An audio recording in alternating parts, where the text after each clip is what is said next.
if you guys can hear that. Just a minute.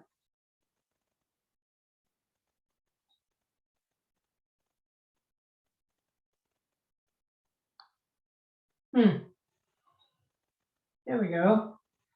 All right. Hi, I see somebody's watching. Could you let me know who's here? Just in the comment section, right? I'm here, so I know. I would appreciate that. All right. So this one is a short one, not even 15 minutes today, guys. And let me take my sticker away. So welcome, nonprofit leaders. Today we are covering the Volunteer Handbook. Oh, Cynthia, I'm so glad to see you. 2 Tuesdays ago, I covered the volunteer policy that your board has to adopt. And then last Thursday at our meetup, we handled the program development, which was the second prong of the volunteer program. So before your volunteer starts working, you need to meet them for orientation and onboarding. Your handbook provides the roadmap for orientation and onboarding, and is what I call the third and final prong of your volunteer program. This handbook aids you in providing consistency and quality to your volunteer program. You're going to provide that handbook to your volunteers during your first meeting and walk them through each section as a way to provide a really solid, consistent orientation and onboarding.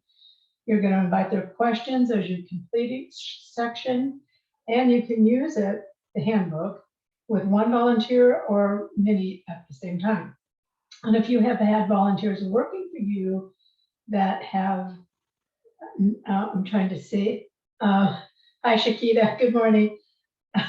If you've had volunteers working for you that haven't received this orientation, you can certainly invite them to any ongoing orientation session. It's good to see you guys. I am going to put on the screen my favorite quote. We did this quote in the meetup last week, and I just really like this, that orientation, onboarding, and training serves as an intentional time to start embedding concepts into their heads, engaging their hearts, and putting tools into their hands. I don't know who said this, but I did borrow it. It's not mine. I just really enjoy it. So as you might recall, the policy, the program manual, and the handbook are all on the free stuff page of my website, as well as included in the files section of our Facebook group. So you could follow along if you have it up on your screen. It's better than, I tried to see if I could get the handbook up at the same time as this, the PowerPoints, but I can't. So I'm playing that part by ear. So what you want to do is start with your statement of the role of volunteers right at the beginning of that handbook. The first couple of paragraphs tells them right off the bat that they fulfill an important role in your nonprofit. And you start here with letting them know that they are valuable, that it puts you on the right footing with the volunteer to let them know how important they are. So let's look at the table of contents. About the handbook section tells them that the handbook will provide a basic overview of the policies and procedures that provide guidance and direction for volunteers. As a volunteer staff member, they're provided, it tells them, with a safe work environment, necessary job training, and supervision, evaluation, and recognition. The next sections are your opportunity to bring your passion for your mission to this orientation onboarding session, because you're going to talk about your vision, your mission, your values, your programs, and you can even take them around to see your programs in action and introduce them to program managers and volunteers.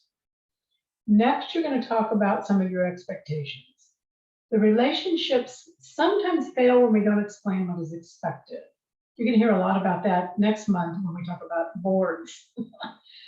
So you're going to address professionalism and attendance as an expectation. Now, I want to tell you something about a volunteer I had at Travis Autobahn that is a good example of why it's good to have expectations about attendance, for instance. So this gal, she worked 5 days a week in our office. I think it was 3 to 4 hours a day. A lot of communication stuff, some administrative stuff. One day, she was stuck in traffic and she called me and she told me she was going to be 5 minutes late. And I thought, I've got paid staff that aren't that good about me. They're going to be 5 minutes late. So that's what you're looking for. But they don't know what you're looking for unless you tell them what you expect, okay?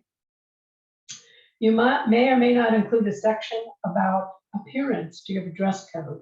Some people do, some don't. You're also going to explain that tracking volunteer hours are important. And remember, we talked about this in the meetup last week, and we talked about all the reasons tracking volunteer hours are important. You're going to tell them that although they don't receive compensation, they can be reimbursed for expenses, and you'll have to explain your process for getting reimbursement. And then confidentiality is discussed, and this is the time to explain that they will sign a confidentiality statement or agreement. And then there's a commitment to volunteer section in the handbook that is a statement of diversity, equity, and inclusion. And of course, if you've been listening for the last year in our meetups and interviews, you know how important I think it is to include a statement like that. The next sections tell the volunteer that the board has adopted specific policies to protect volunteers from harassment of any kind, and that there's procedures for filing complaints should they feel these policies have been violated. Then we again come to expectations of volunteers in the code of conduct section. And I was hoping I could read some of that to you, but as I said, I can't get it up on my screen. But here's what's interesting to me about that section. Under conduct of volunteers, it talks about code of conduct is what it's called. It talks about what we expect of the volunteer towards other staff members, other volunteers, and clients we serve. But it also says how we, the nonprofit, are going to behave towards our volunteers. Review that to make sure it fits your organization. And that's followed by conflict of interests to be avoided. And there's some examples of conflict of interests in your handbook. You'll need to decide if smoking is permitted, and if so, when and where. I sure hope not. There's a substance abuse prohibition that shouldn't be skipped when going through your handbook with the volunteers.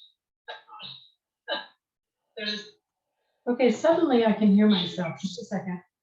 Through your hand. Why? I don't know. I've got the sound off. Why? Oh, I don't know. All right, you know what I'm going to have to do? I'm going to have to get out of the Facebook group. Oh, wait, okay. No. All right, you I can still hear myself. Okay, guys, I'm going to have to get out of the Facebook group. Sorry. There. Yeah, okay, can't hear it anymore. There's also a description of what to do if a volunteer encounters a problem with other volunteers, staff, or clients. And there's even a disciplinary practice related to volunteers that the organization needs to commit to follow to avoid any legal issues down the road.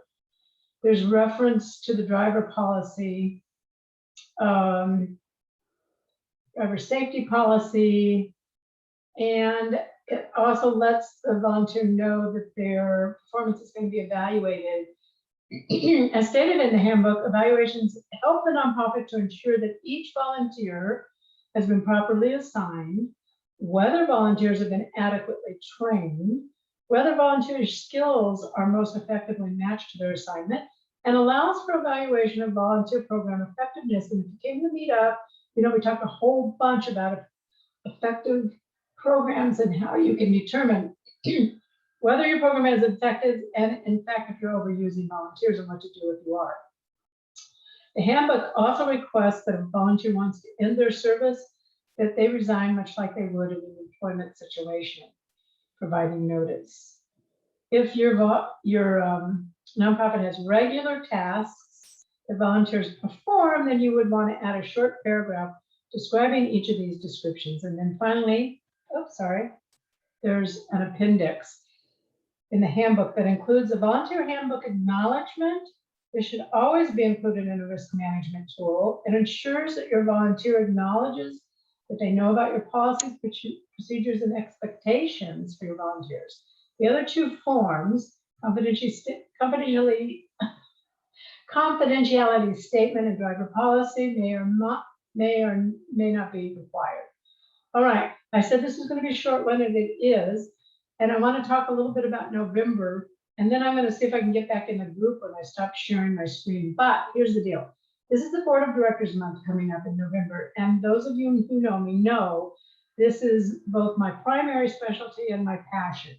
So it's actually the second Tuesday of November, I'm going to be doing recruitment, board recruitment. That's going to include how do you know what you need on your board, how to get the right board members, and where do you find them.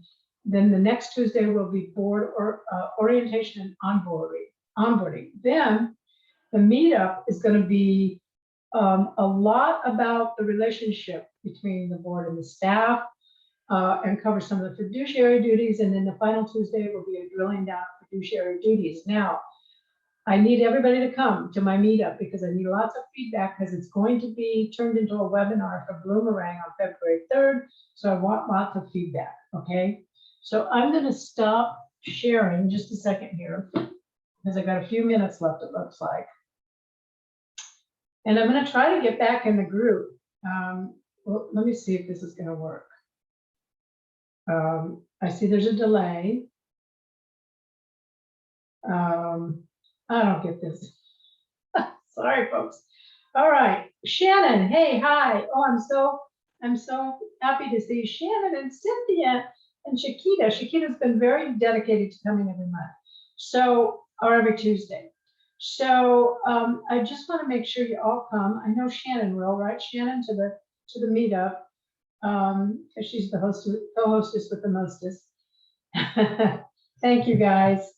So yeah, I'm getting really excited about the Board of Directors month, and I know I'm meeting with Cynthia and her new board and executive director, or board chair and executive director, on November 5th. Still need to figure out where we're going for lunch, Cynthia. All right. Hey guys, I'm done. So it was good to have you. Thank you for being a part of Volunteer Month. And Shannon, thank you for being a speaker last week. Love you guys. See you soon. Bye-bye.